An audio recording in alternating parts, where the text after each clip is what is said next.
everyone, and welcome to Inside Jacksonville, a production of the University of North Florida's Department of Communication and the CW17. I'm Will Weber. And I'm Celeste Blackman.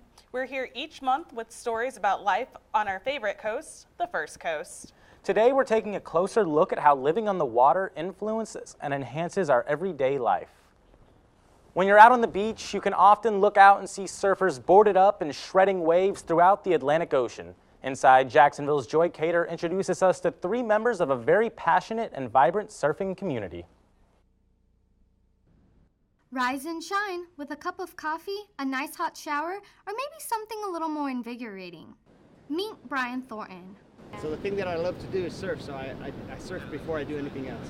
Rain or shine, regardless of season, he's here at Hannah Park every morning at first light. It's a good physical workout all out, and it's also good mental.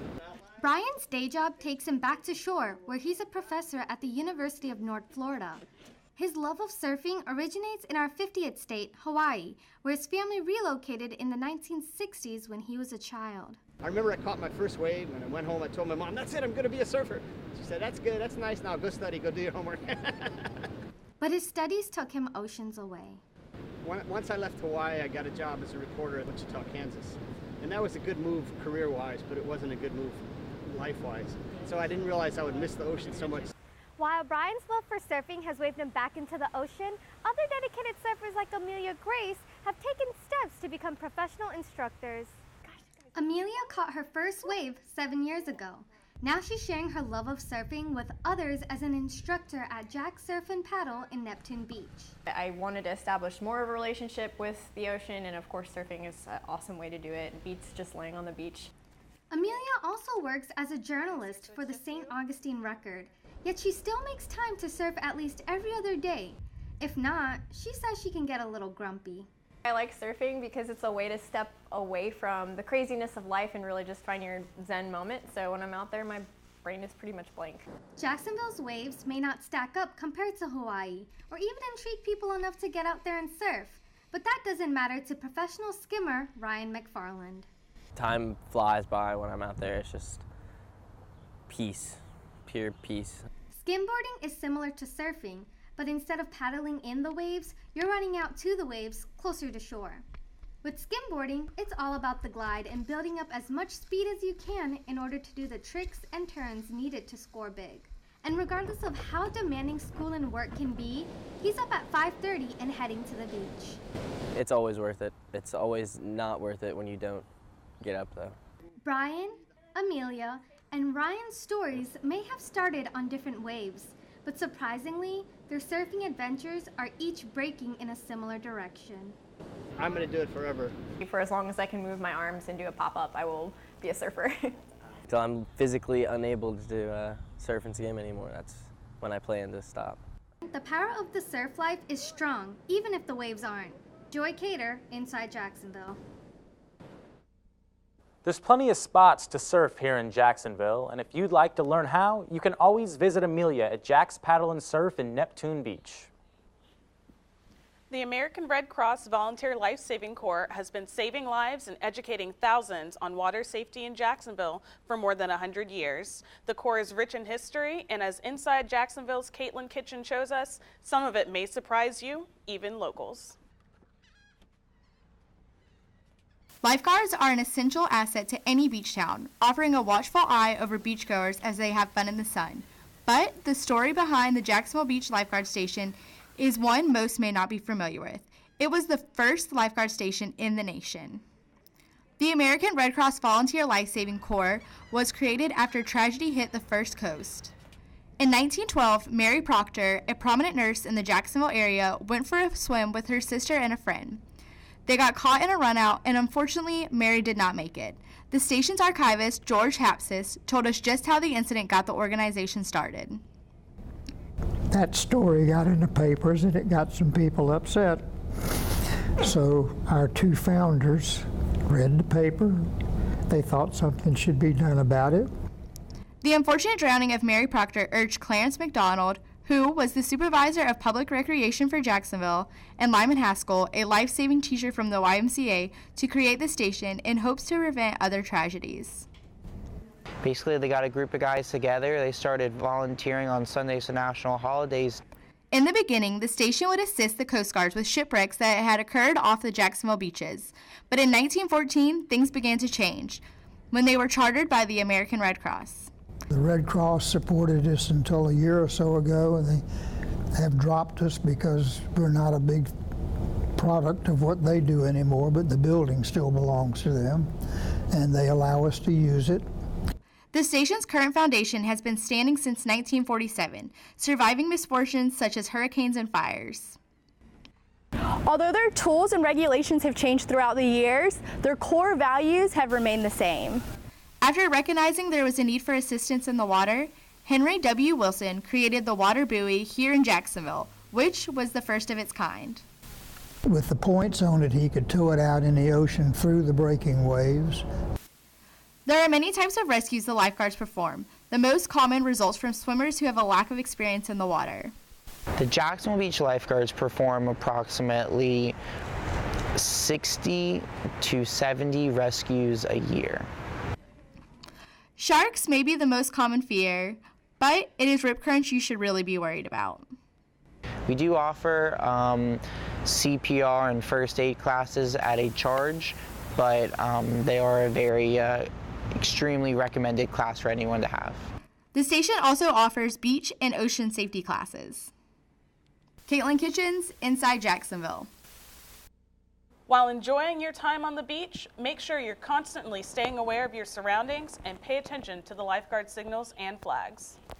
Coming up after the break, we'll show you a unique form of exercise that involves not only yoga, but acrobatics as well.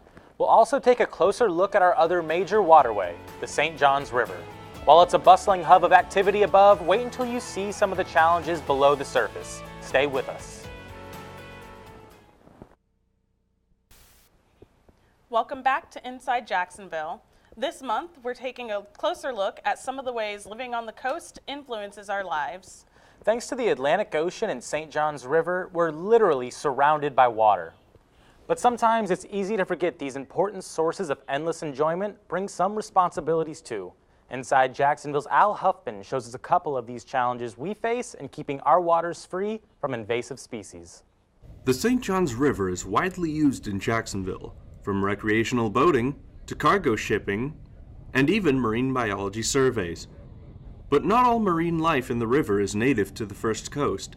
Director of Marine Science Program at Jacksonville University, Dr. Dan McCarthy, says even common aquarium fish can be a problem.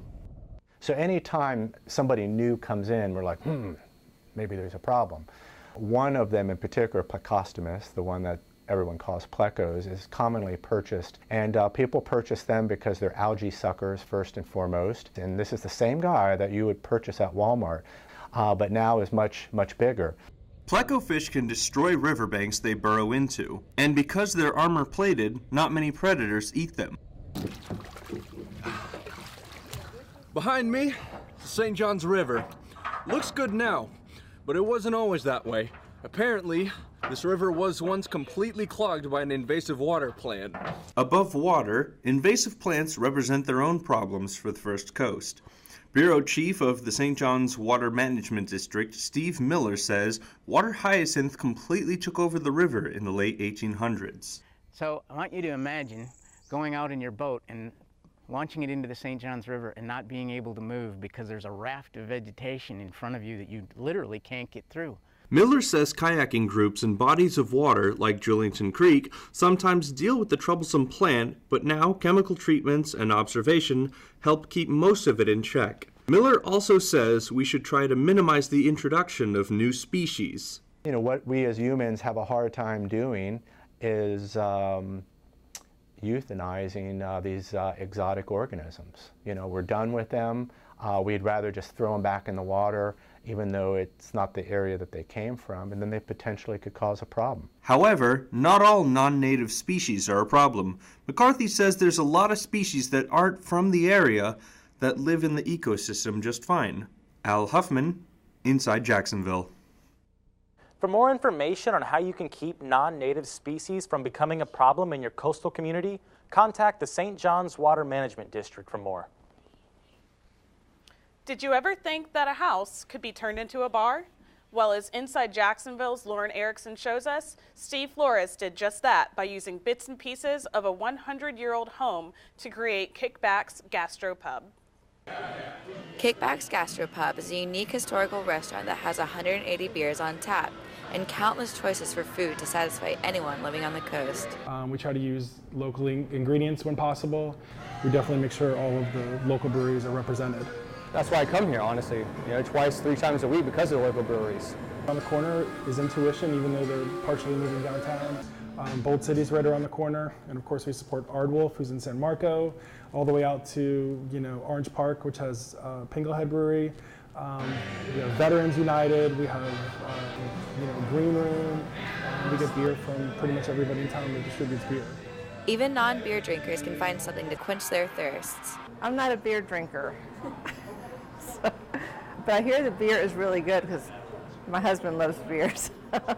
The design of this restaurant is put together by bits and pieces from a house that once stood in its place. Owner Steve Flores didn't want anything to go to waste. We removed a house that was 100 years old that was in the place where we built the new building, and we wanted to use all of the parts and pieces from the house, incorporated it into the new design of the new building. So we tore out the floors and covered some walls. We reused the baseboards, the window trim, the door trim, covered the bar face. Like I said, we used the 5 original windows from the house and hung them in the dining room. Between supporting local breweries on the coast, hanging work from local artists, Kickbacks strives to support people from all over Jacksonville. Basically, we wanted to focus on local artists and local artisans. So we brought in several of our friends that are artists to fill the room up with art. And so Jim Smith, who's a teacher over at Bowles, he's the art teacher. He spent 3 years making sculptures for the dining room. He's made over 1,000 sculptures for us.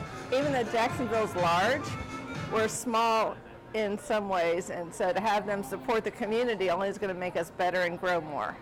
Not only does a vast selection of food and beer attract customers, Kickback's eclectic look always draws people in. The brick is amazing. If you take a look around here, it has a great setup. With the pennies around here, the bathroom setup, it feels very comforting. It feels very homey. It's the first time here, and the decor is so interesting and the history behind the place. Lauren Ericksen, Inside Jacksonville. Tasting these local beers from the First Coast, seeing the history incorporated into the bar is all possible when visiting King Street in Riverside. When you visit the beach, you're likely to see plenty of people swimming, running, biking, and of course, tanning. But as Inside Jacksonville's Kayla Davis shows us, the beach is also a place to relax and recharge.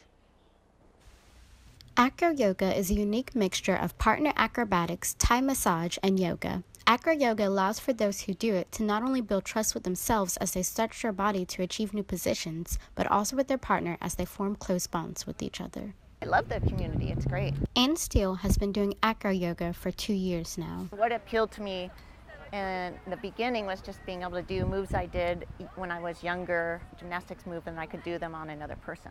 Not only does Acro Yoga appeal to those who have a background in gymnastics and acrobatics, but it also appeals to those who are looking to increase their body's physical capabilities in a group setting. It brings a lot of what I like about physical culture and takes it out of my individualistic headspace, like working on everything that I can do, and then all of a sudden brings a partner involved and possibly a trio. Jack Carter has been doing Acro Yoga for just about 3 years, and he still sees Acro as a fun and ever-changing adventure. It's a lot of mastering yourself and your fears and being able to control your body and space, but then all of the elements of interpersonal relationships and trust layered on top of that. If you're just getting started with Acro, you may see it as a scary thing that you're not sure how to master. But one thing both Jack and Ann agree on, practice is key. There's a lot of people I've done acro with that when we first started, we couldn't do the harder moves, and we've evolved into being able to do some of the standing acrobatics together. Jack says that doing Acro Yoga keeps you in pretty good shape and allows for you to become more flexible and limber. According to 52-year-old Ann, its benefits may exceed beyond keeping you in shape and increasing flexibility. I'm probably like one of the oldest people that does acro. Maybe it's acro that keeps me young. Ann and Jack both think that the sand can sometimes be tricky to work on when it comes to doing acro on the beach. But Jack says that the perks of being on the beach definitely make it worth it. It's beautiful out here. You know, this is why I live here, is the weather at the beach, the proximity to the ocean, the sea breezes. Not only is the beautiful weather a perk of doing acro on the beach, but it's also a pretty easy way to get the word out about acro yoga and get even more people interested. Beaches really draw people outside, so we get to do what we do, enjoy the ocean, enjoy the weather, enjoy nature. And we also get to kind of show off what we do a little bit, and people passing by might, you know, experience a little bit of what we do vicariously through us and decide when they get home, I can do that, and then we see them again. The cool tricks and fantastic weather of our waterfront state make acro yoga a perfect way to spend a day at the beach. So on the next warm sunny day, be sure to grab a yoga mat, head to the beach, and see what all the fun is about. Kayla Davis, Inside Jacksonville. The Acro Jacks community meets in a variety of places around Jacksonville. In order to find a meetup near you, follow their Facebook page at Acro Yoga Jacks. Still ahead, for most of us, Jacksonville is home. For others, it's a vacation destination, and these temporary visitors are a vital part of our economy. And after the break, from points north, south, and west, our highways and railways make Jacksonville an important transportation hub, but don't forget to look east. We'll show how the port opens up the first coast to the rest of the world. Stay with us.